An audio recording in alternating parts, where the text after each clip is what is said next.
Hey guys, welcome to the channel. Thanks for joining me on Cooking with Rich. Today we are going to be making one of my all-time favorite Sunday dishes, which is my Sunday sauce, or depending on what kind of Italian you are. You might have called it Sunday gravy in your house. We always called it sauce. So we're going to start from the beginning and start with all the meats that's going to go into this sauce. So first thing we're going to do is I have some beautiful neck bones here, as you can see. And we're going to get these seasoned up and into a 400-degree oven. So first thing I want to do is get a little really good Sicilian olive oil in this. Okay. To that, we're doing some salt. And you can be liberal with it. They're big pork bones, they can take it. We're going to go with a little bit of fresh cracked black pepper.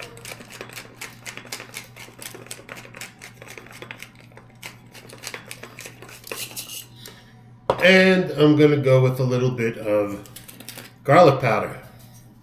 And again, be liberal, it's not going to hurt it. All right. So now what we're going to do is, excuse me 1 minute, let's get these guys mixed up, flip over the meat, make sure we season all sides here, and again, these pork bones are huge, they're beautiful, they're going to take on a nice roasted flavor once they get into the oven here. And basically we just want to get them nice and, roasted. And we're going to do the other side. There's more than enough oil in there, so we're going to go with some sea salt again. A little bit of that fresh cracked pepper. And a little more of the garlic. All right, so that's what they look like. Okay, into a nice 400-degree oven, and let those roast for a while. Next up, I will be doing my sausage, my meatballs, and I will be right back. All right, we are back. Next up is my homemade cheese and parsley sausage. I had a few of the wheels in my freezer, just let them defrost. These are homemade, made them about 2 weeks ago, frozen. Nothing to do with these guys, just on a tray, into that same 400-degree oven. Let them cook away. All right, for this next part, I will be gloving up. We are going to be doing the meatballs. So I have a nice couple of pounds of 80-20 chopped meat.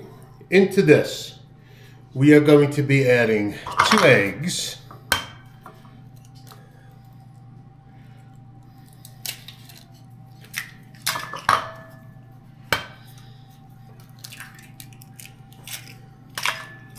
and we will take out that little piece of shell that cracked in there for some strange reason. All right, again, depending on what part of Italy your family was from, you might make this a little different.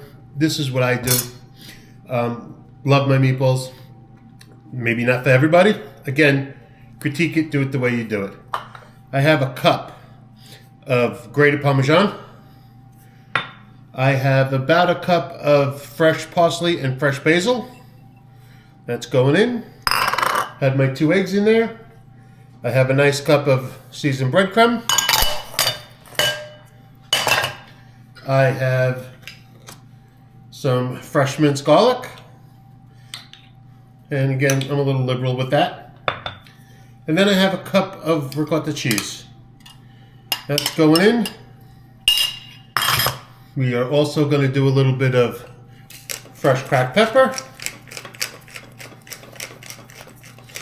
And again, there's about 3 pounds of chopped meat in here. So season kind of liberally. Let's go with some sea salt.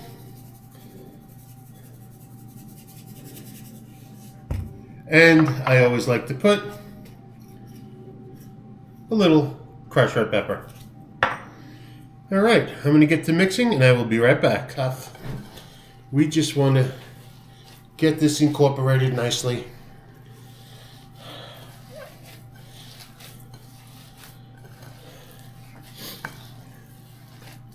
And if you're making a mess like I do, right back in the bowl. That 5-second rule really works. Okay. I am almost there.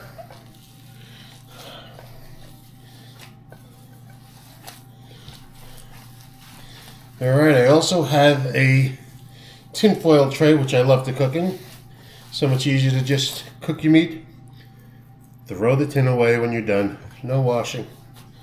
Makes life a little easier. Alright, so here is my mixed up chopped meat. And we're just going to start making some meatballs. And into this tray they go.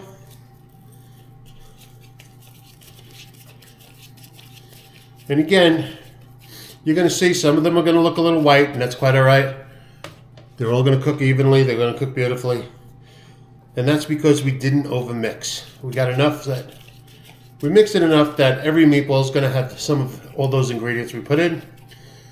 And in my opinion, that's the key to a nice juicy meatball. So I'm going to make these, and I will be right back. All right, guys, we are back. On to my sauce. First of all, let's get the meatballs back into the oven now.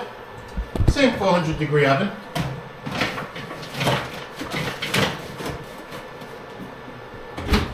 Great. All right, now onto the sauce. We are going to start with some olive oil in the pan, and I'll give you a pan shot in a minute here. Enough olive oil to get the remainder of our garlic going. And again, we just want to cook this until you start to smell the garlic. We're not looking to burn it. To that, we're going to go with some good tomato paste. Good couple of squirts should do it. And now I actually put in some red wine. The key to red wine, cooking with wine. If you wouldn't drink it, you shouldn't cook with it. Okay? Key. If it's not something you would want to drink, then please don't cook with it. Again, the biggest thing about cooking with wine, make sure you drink it. And just to prove that I do drink my wine that I cook with. A nice Pinot Noir. We will get everything melted in here. It should look something similar to this. Okay. Just give that a few minutes. Once the tomato paste is kind of broken down, which it is, I'm going to add a couple of tremendous cans of my whole peel Roma tomatoes. Here's one. Get that out of the way. Here's my other one. And I know it's a lot of sauce. You don't have to use this much. I like to freeze a good amount of my sauce. But we're going to add to this a nice pinch of my red pepper flakes. Going to go with some dried basil. We are going to go with some dried parsley because I used all the fresh on the meatballs. We are going to go with a nice amount of salt.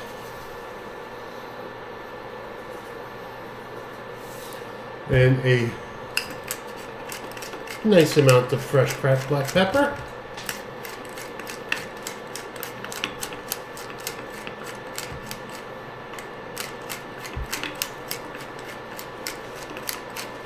Alright, I'm just going to touch it off with a little bit of my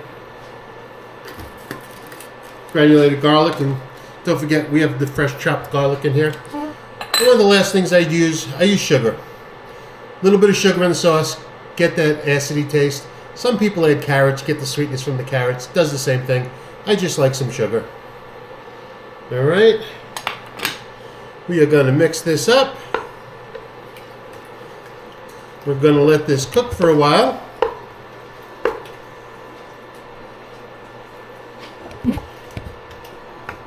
Just until the tomatoes start to break down a little bit. And then we will hit this with the immersion blender. Get it prepped and ready for when the meat's all done. So I will see you guys back in a little while. Welcome back, guys. As you can see, my sauce is simmering. I took the immersion blender and cut up all the Roman tomatoes that were in there. And now then we have my, let's see, I'll give you a quick tour. I have the meatballs, I have the homemade sausage, and I have the pork bones. They're cooked about 70% of the way, the pork bones are. And I'm just going to use a couple of them. I'm not going to use them all. I'll put some of the biggest ones I have in the pot.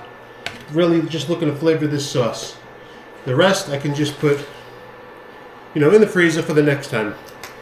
And we're going to add in our meatballs right into the pot. And we are going to add in our sausage.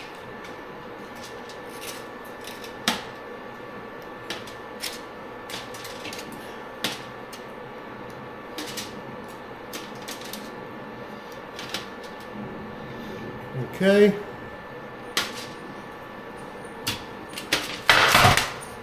We are going to give this a quick stir. And we are going to let this simmer for another, it's probably going to cook for at least 6 hours. I cook my sauce a really long time on Sundays. I'll give you a quick view of what the pot looks like. And I will see you guys back when we're ready to put up the pasta. Hey guys, so we are back. Everything absolutely came out, I think, great. So here we go. Here we have the pork bones, the meatballs, the homemade sausages. And over here we have our rigatoni. Let's give this a quick try. I'll try with the meatball here. Bison, Italian style roasted eggplant, and the bread salad. Absolutely crazy delicious. Don't eat the birds. Absolutely delicious. So don't be afraid to cook. Try making your own version of anything that you see. So from my family to yours, Mangia, enjoy. See you guys soon. Thank you.